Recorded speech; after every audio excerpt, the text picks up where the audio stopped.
यदि आप भले इंसान हैं, सिद्धांतवादी हैं और सही मायने में पढ़े लिखे हैं तो किसी भी सरकारी दफ्तर में छोटे से छोटे काम कराने के लिए जाने से पहले आपके हाथ पांव मेरी तरह जरूर फूले रहते होंगे कि वहां जाकर के न जाने किस तरह के बेहुदे बाबू से पाला पड़ सकता है। दरअसल कुछ मूर्ख किस्म के लोग सरकारी दफ्तरों में जाकर रिश्वत दे करके या रिश्वत ले करके अपने छोटे मोटे काम करा करके खुद को तुर्रम खां समझ बैठते हैं, लेकिन सही मायने में वे असभ्य होते हैं, कुसंस्कारी होते हैं, अशिक्षित होते हैं, अभद्र होते हैं और आपराधिक मानसिकता के लोग होते हैं, जिनकी वजह से पूरा सिस्टम अव्यवस्थित हो जाता है और हमारी जो परंपरा है, सरकारी दफ्तरों की जो काम करने की परंपरा है, उसके लिए घुन बन जाते हैं।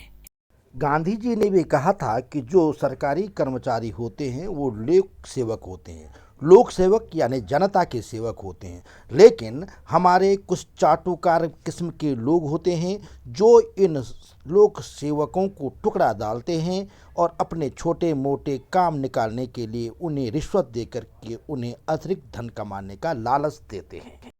आपको मैं अपना हाल का एक अनुभव बताता हूँ।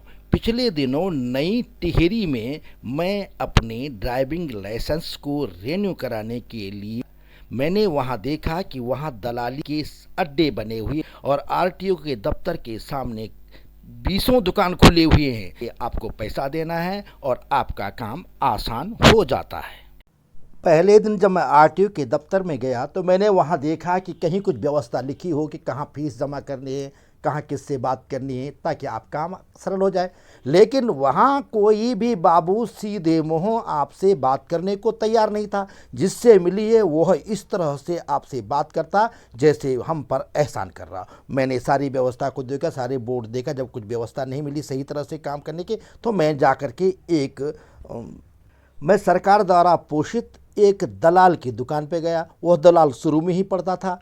जब मैंने उससे पूछा कि भाई मुझे जो रेन्यू करवाना है तो कितना पैसा लेगा, उसने फटक से कहा कि 1000 रुपये लेंगे। जब मैंने कहा कि फीस कितना है, उसने कहा इससे कोई मतलब नहीं, आपको 1000 रुपये देने, आपका ड्राइविंग लाइसेंस रेन्यू हो जाएगा। जब मैंने कहा कि क्या मुझे चिकित्सा प्रमाण पत्र बना के देंगे, तो उसने उनके साफ इनकार कर दिया कि वह बड़ा कठिन काम हुआ। दलाल को नकारने के बाद जब मुझे खुद काम करना पड़ा तो 3 दिन लग गए और चौथे दिन भी मुझे एक दलाल के पास जाना पड़ा, क्योंकि मुझे सारे दस्तावेज उसी के थ्रू जमा कराने थे।